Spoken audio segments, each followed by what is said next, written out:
Deus quer que você reine. Cristo é a nossa redenção.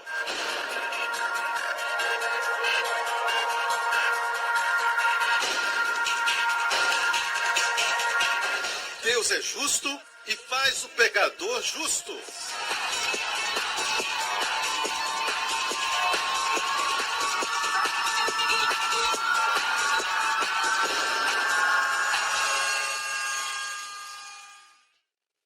A seguir no programa de hoje. Graça e misericórdia estão acima da lei. Não pense que a lei está acima da graça. A lei foi dada por Moisés. A graça e a verdade vieram por Jesus. Amém?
Hoje com o pastor Joseph Prince. Meu coração está fervendo com coisas que o Senhor tem me mostrado ultimamente. E eu quero compartilhar aquilo que Deus colocou no meu coração e tem a ver com a nova aliança. Eu quero ver algumas cláusulas da nova aliança e olhar na frente o que as cláusulas dizem. Porque somos filhos da nova aliança. Não pertencemos ao antigo. Posso ouvir um amém? A Bíblia diz claramente em Hebreus 8, Deus encontrou falhas na antiga aliança. Porque se aquela primeira fora irrepreensível, nunca se teria buscado lugar para a segunda. O que dizia a primeira aliança? Se você me obedecer, eu te abençoo. Se você manter todos os 10 mandamentos e todos os meus estatutos e os meus juízos, então todas as bênçãos virão sobre ti. Deus encontrou falha nessa aliança. Por quê? Porque dependia da obediência do homem. Então a Bíblia diz que Deus encontrou falhas. Se aquela primeira fora irrepreensível, nunca se teria buscado lugar para a segunda. A segunda é a nova aliança. Porque repreendendo-os, no original grego diz assim, repreendendo-os, vírgula, lhes diz Deus, eis que virão dias, diz o Senhor, em que com a casa de Israel e com a casa de Judá estabelecerei uma nova aliança. Não segundo a aliança que fiz com seus pais no dia em que os tomei pela mão, para os tirar da terra do Egito, porque não permaneceram naquela minha aliança, e eu para eles não atentei, diz o Senhor. Muito claro, a nova aliança não é de acordo com a antiga aliança, que Deus fez com os pais, quando os tirou do Egito. Esses são os 10 mandamentos. Nós sabemos que esta é a aliança antiga. Amém? Próximo verso. Porque esta é a aliança que depois daqueles dias farei com a casa de Israel, diz o Senhor. Porei as minhas leis no seu entendimento, e em seu coração as escreverei, e serei o seu Deus, e eles serão meu povo. Essa é a primeira cláusula. Deus colocará a sua lei no seu coração e na sua mente. E a próxima cláusula, serei seu Deus, e eles serão meu povo. A terceira cláusula, não ensinará cada um seu próximo, nem cada um seu irmão, dizendo, conheço o Senhor. E essa palavra conheça, no original grego, é a palavra ginosco, porque todos me conhecerão. Essa palavra conhecerão é uma palavra diferente no grego. Oida, conhecer intimamente. Vocês não precisarão ensinar um ao outro, ok? As 10 coisas sobre mim. Você não vai precisar conhecer Deus através de outros. Todos o conhecerão intimamente. Na nova aliança. Para vocês que são advogados, vocês podem ver que está escrito em termos legais. Ok? Diz claramente que Deus colocará as leis em seu coração e no seu entendimento. Deus vai ser seu Deus e você será povo de Deus. Segunda cláusula. E a terceira, todos me conhecerão intimamente. Por quê? É isso que está vindo agora que faz as 3 coisas acontecerem. Eu irei. Por quê? Por quê? Diz o Senhor. A palavra no original também é por causa. Porque serei misericordioso para com suas iniquidades, de seus pecados e de suas prevaricações não me lembrarei mais. Por causa dessas cláusulas, Deus diz, eu serei misericordioso e não me lembrarei dos seus pecados, e portanto você conhecerá a minha vontade e também me conhecerá. As pessoas conhecem Deus não porque escutam os seus juízos. Eles conhecem Deus intimamente porque sabem que Deus não lembra mais dos seus pecados. E é isso que o corpo de Cristo e todo mundo precisa ouvir, que através da morte de Jesus, Deus não os trata mais como na antiga aliança, porque naquela primeira aliança Deus diz, visitarei os vossos pecados até 3ª e 4ª geração. De maneira alguma esquecerei vossos pecados, mas os visitarei. Não estamos mais naquela aliança, graças a Deus. Seu filho morreu no nosso lugar, ele nos ama tanto. Ele encontrou falhas naquela aliança. E ele nos deu uma nova aliança e ele diz que todos os pecados de toda a sua vida, toda a sua injustiça, seus pecados e suas iniquidades, eu não lembrarei nunca mais. Mas quero que você preste atenção em algo.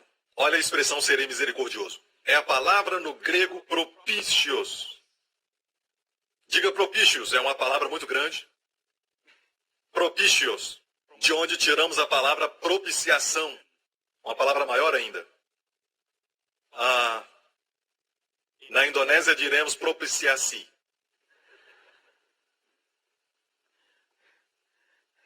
Tudo que termina com são, na verdade, é si. Ok? O que é essa palavra, então? Quer dizer propiciatório. Essa palavra quer dizer propiciatório. Em 1 João 2,2 diz que Jesus mesmo é a propiciação pelos nossos pecados. E não somente nosso, mas também todo mundo. A palavra propiciação aqui é do grego hilasterion. Hilasterion é a palavra para propiciatório. Diáconos, por favor, podem trazer esse móvel aqui. O propiciatório. Agora, diga propiciatório. Agora, eu sei que todos vocês sabem, se você vem aqui regularmente, que existe uma versão, ok? Eu sei que os diáconos são bonitos, mas olha para mim. Olha aqui. Ok? A palavra hilasterion. Você sabia que existe uma versão grega do Antigo Testamento? O Antigo Testamento é hebraico, mas existe a versão grega que é chamada Septuaginta. Geralmente vem com LXX, ok? Septuaginta. E nessa versão grega, quando você encontra a Arca da Aliança, e esse é o móvel, a Arca da Aliança. Ok? Todo mundo, o que é isso? A Arca da Aliança. Cadê o propiciatório? Você viu agora mesmo, eles tentaram abrir. Você vê? Este é o propiciatório, a cobertura. E uma vez por ano, o sumo sacerdote ia até o Santo dos Santos, aspergir sangue aqui. Ok? Quando ele aspergia sangue aqui, os olhos de Deus não podiam ver o que estava dentro da arca. O que estava dentro da arca? Os 10 mandamentos que Deus deu para Moisés. Representava a rejeição do homem, da lei moral de Deus. Também tinha lá dentro a vara de Arão, que floresceu, a rejeição do homem contra a liderança de Deus. Também continha um vaso com o maná, a rejeição do homem quanto à provisão de Deus. Todas as vezes que o homem rebelou, tudo isso representa, simboliza a rebelião do homem e também a sua murmuração contra a liderança estabelecida por Deus. O homem reclamando do maná que Deus deu para eles. Então todas essas coisas simbolizam a rebelião e Deus diz, cobre tudo isso com o sangue, o propiciatório. E acabamos de ler que Jesus mesmo é o propiciatório. Essa é uma figura do nosso Senhor Jesus Cristo. Amém? Você pode ver que para pregar os 10 mandamentos, você tem que levantar o propiciatório. Olhar dentro, e todo mundo que olhava dentro, você viu no filme, Caçadores da Arca Perdida. Até mesmo Indiana Jones não quis olhar. Ele falou para o seu amigo, feche os seus olhos. Amém? Mas tem pregadores tentando levantar o propiciatório e pegar os 10 mandamentos. Você tem que tirar o propiciatório. Graça e misericórdia estão acima da lei. Se você volta para a lei, você cai da graça. Amém? Não pense que a lei está acima da graça. A lei foi dada por Moisés. A graça veio. A graça e a verdade vieram por Jesus. Amém?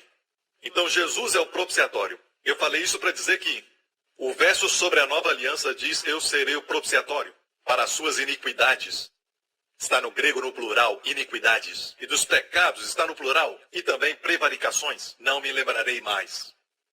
Ok? Eu serei o propiciatório. Isso não é boas novas? Quem é o propiciatório? Jesus se tornou o propiciatório. Seu sangue está lá na verdadeira arca da aliança, no trono de Deus. Amém? Hebreus 8, mais uma vez. Porei a minha lei nos seus corações e nas suas mentes. Em muitos comentários que eu já li, e eu sei que você leu também, que as leis que ele colocaria na mente e no coração são os 10 mandamentos. Deus vai colocar os 10 mandamentos no seu coração. Em alguns lugares eles até têm uma forma da nova aliança de uma maneira até moderna. Eles dizem que você tem que memorizar os 10 mandamentos para ter então a lei no seu coração. Não diz que tem que memorizar, Deus falou que vai colocar. Mas aí vem a questão, quais são as leis? Recentemente, uma noite, eu estava lendo e Deus falou assim comigo. Ele disse, filho, eu não falei os 10 mandamentos do propiciatório. Eu ouvi isso. Fiquei surpreso, porque a nova aliança diz, eu serei o propiciatório. Então essas leis devem ser leis que foram dadas depois que o propiciatório foi feito. E esta arca da aliança só foi feita depois que Deus deu os 10 mandamentos no Monte Sinai. Depois que Deus deu a lei, então Deus deu para Moisés os desenhos. Depois, então, o homem ungido pelo Espírito Santo para esse trabalho chamado Bezaliel fez o propiciatório. Amém? Agora, quando Deus deu a lei, Deus falou no meio do propiciatório? Não. Por quê? Ainda não existia o propiciatório. Não havia tabernáculo. E a nova aliança diz que as leis que Deus dá são aquelas onde ele é o propiciatório. Olha comigo Números, capítulo 7, o último versículo. E quando Moisés entrava na tenda da congregação para falar com Deus, ele entrou para falar, como muitos de nós. Ele foi falar. Quando ele foi falar, ele ouviu a voz de cima do propiciatório. Então ele entrou na tenda e ele ouviu Deus falar com ele do propiciatório que estava sobre a arca. As leis que Deus fala são do propiciatório. E ele me disse, olha para as leis que eu dei do propiciatório. E você vai receber o segredo de quais são aquelas leis que eu escrevo no coração de todo crente. Então eu olhei, glória a Deus, no último versículo do capítulo 7, Deus falou de cima do propiciatório sobre a arca entre os 2 querubins. Capítulo 8. E falou o Senhor a Moisés dizendo, vocês não deverão... Não? Ele não falou isso. Ele disse, falarão e dize-lhe, quando acenderes as lâmpadas, as 7 lâmpadas iluminarão o espaço em frente ao candelabro. Hã? Que lei é essa? Deus disse, quando acenderes as lâmpadas, então deixa eu mostrar a menora ou candelabro no tabernáculo, ok? Temos uma ilustração aqui, você pode ver as 7 hastes do candelabro, que nós chamamos de menorá, em hebraico, você pode ver? Agora, se você olhar direito, você vai ver o sacerdote acendendo, ok? E perceba que todas as 3 hastes da esquerda, as chamas estão apontando para o centro. Todas as 3 hastes da direita, todas as chamas apontam para o centro.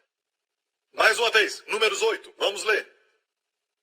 Falarão e diz-lhe, quando acenderes as lâmpadas, as 7 lâmpadas iluminarão o espaço em frente do candelabro.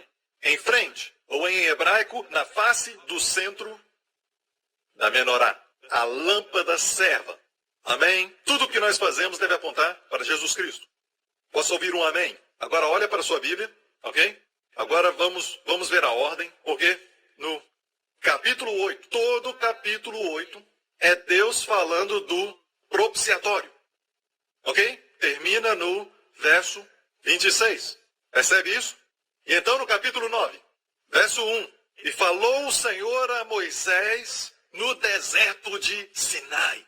Percebe que agora não é mais do meio dos querubins, no propiciatório. Então, só no capítulo 8 fala sobre as leis que Deus fala do propiciatório. Então, a primeira coisa que Deus escreve nos nossos corações, no momento que você nasce de novo e seus pecados são perdoados, você tem uma paixão para glorificar o Senhor Jesus.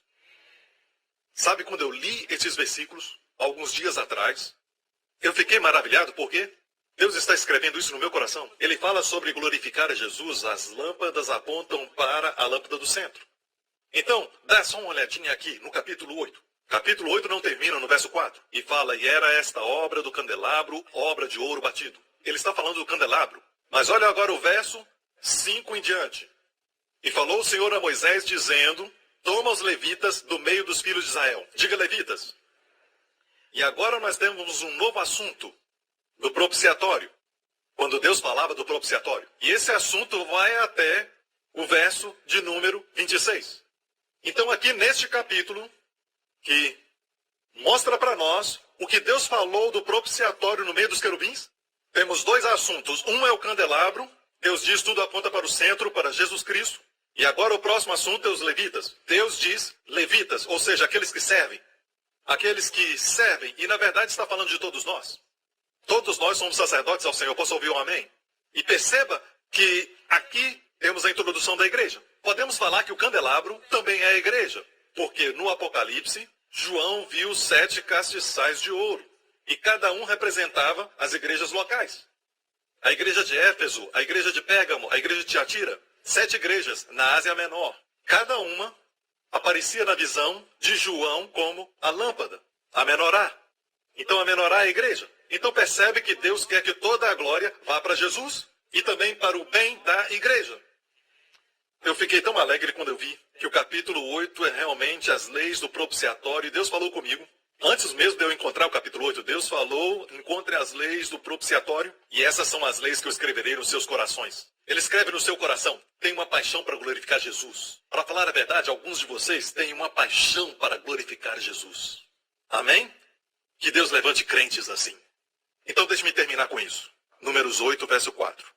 E era assim que eles faziam o candelabro. Esta é a obra do candelabro, obra de ouro batido. Ou em outra versão, martelado.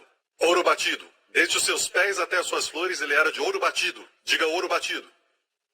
Ou feito a martelo, como em outra versão. Conforme o modelo que o Senhor mostrara a Moisés, assim ele fez o candelabro. Então o candelabro, amigos, era feito de uma peça só de ouro. Olha esse pequeno. No templo era uma peça só de ouro. 114 libras. Ok? Libras. Ok? De ouro. E a Bíblia não diz qual era a altura, o tamanho ou coisa assim, mas era feito de uma peça somente de ouro, onde era batido até formar. Até os lados que saíam. Do lado de Jesus saiu a sua igreja. Amém? Era batido. Por que Deus falou batido? Mais de uma vez. Deus quer que você saiba que a igreja foi formada dos sofrimentos, dos golpes no seu Filho, Jesus Cristo. Amém? E quando nós olhamos todas as espécies de árvores, de todos os tipos de frutas que estão presentes em Israel, qual era a fruta da menorá? Do candelabro? Amêndoas. Certo? Era amendoeira. Por que Deus escolheu a amendoeira? Porque a amendoeira é a primeira árvore que começa a florescer antes das outras árvores. Depois do inverno. É a primeira que começa a florescer. Amém? É um retrato da ressurreição. Vida depois da morte. Então a igreja é vida da ressurreição de Cristo entre os mortos. Nós nos tornamos vivos, amém? Você sabe da história da vara de Arão? Naquela época, haviam 12 tribos de Israel e eles reclamaram como é que Arão tem que ser o sumo sacerdote. Por que não pode ser um de nós? Por que Arão é tão especial? Amém? Então Moisés disse, porque Deus falou para ele fazer isso, vamos reunir todas as 12 tribos e cada um com o seu líder, me deem suas varas. Cada um traz sua vara. Então todos juntos eram 12 varas. E Deus falou, coloque no tabernáculo diante do Senhor. E eles colocaram as 12 varas diante do Senhor no tabernáculo. No próximo dia Moisés veio e pegou a vara e disse, de quem é essa vara? E devolveu. De todas as varas, só uma tinha dado folhas, flores e frutos. Não somente frutos, mas amêndoas maduras. Numa noite, a vara foi cortada da sua fonte. É vida depois da morte. É um retrato da ressurreição para silenciar os murmuradores dos outros. É assim que escolhemos o ministério. Nem todo mundo tem chamado para ser um líder, tem chamado para ser pastor. Nós temos que nos assegurar de que aquele pastor, aquele líder, ele tem vida ressurreta manifestando. Amém? E Arão tinha. É um retrato da ressurreição. E por que a menorá ou a amendoeira fala da ressurreição? Diga isso, eu sou um ser ressurreto num corpo não ressuscitado. Um dia eu vou ter um corpo eterno. Quantos se alegram que essas são as leis que Deus escreve nos corações? Uma verdade simples hoje, amém? Quais são as leis que Deus escreve no seu coração e na sua mente? Quais são? Para glorificar a Jesus. Este é o princípio que governa tudo que nós fazemos. Número 2, para o bem da igreja. A igreja é a noiva de Cristo. Amém? E Deus protege a sua noiva. Deus ama a sua noiva tanto. Se um homem muito rico, casa até com a prostituta, aquela mulher deixa de ser uma prostituta. Ela se torna coerdeira daquele homem. Amém? Não importa de onde você veio, quando você casa com Jesus Cristo e se torna parte do corpo de Cristo, você é a noiva de Cristo e compartilha da sua glória e participa do seu poder. E como noiva, minha esposa tem uma procuração para usar o meu nome. Ela tem até um talão de cheques. Olha, ela usa, amém? Mas ela sabe comprar, ela sabe comprar. A mulher, ela tem autoridade, ela tem procuração. Então nós, como noivas de Cristo, nós podemos dizer, em nome de Jesus Cristo, o nome do nosso noivo. Amém? Diabo saia, e ele sai. Porque participamos da sua glória, temos sua autoridade, participamos do seu nome. A noiva sempre recebe o nome do noivo, amém? Amém? Você não se alegra? Que Deus coloca você, igreja, como a peça principal de tudo que Ele está fazendo na terra. Hoje, o que está acontecendo no Oriente Médio está acontecendo por causa de nós e por causa de Israel. O corpo de Cristo. Deus está tornando esse mundo o reino do seu Filho. Amém. Sabe, Deus está vencendo. Deus está vencendo. Às vezes parece que Deus não está vencendo, mas Deus está. Ok? Todas as coisas são para o seu bem. Todas as coisas cooperam para o seu bem. Mas tenha certeza de não buscar as coisas para o seu bem. Todas as grandes bênçãos vão depender de como Jesus é glorificado na sua vida e que você busca o bem da igreja. O reino de Deus, sua noiva. No momento que fizer isso, não haverá nada que pode impedir as melhores bênçãos de Deus vindo sobre a sua vida. Porque você está alinhado com os planos de Deus e seus propósitos. Obrigado por sintonizar no programa de hoje. Esperamos que tenha sido uma bênção para a sua vida. Para mais informações sobre o programa da Igreja New Creation, acesse o site ncctv.org.sg. Lá você poderá se inscrever para receber um devocional diário do pastor Joseph Press. Seja incentivado e fortalecido todos os dias e saiba o quanto Deus lhe ama através desses devocionais. Acreditamos que seu dízimo pertence à igreja que você frequenta e oramos para que você seja grandemente abençoado, altamente favorecido e profundamente amado.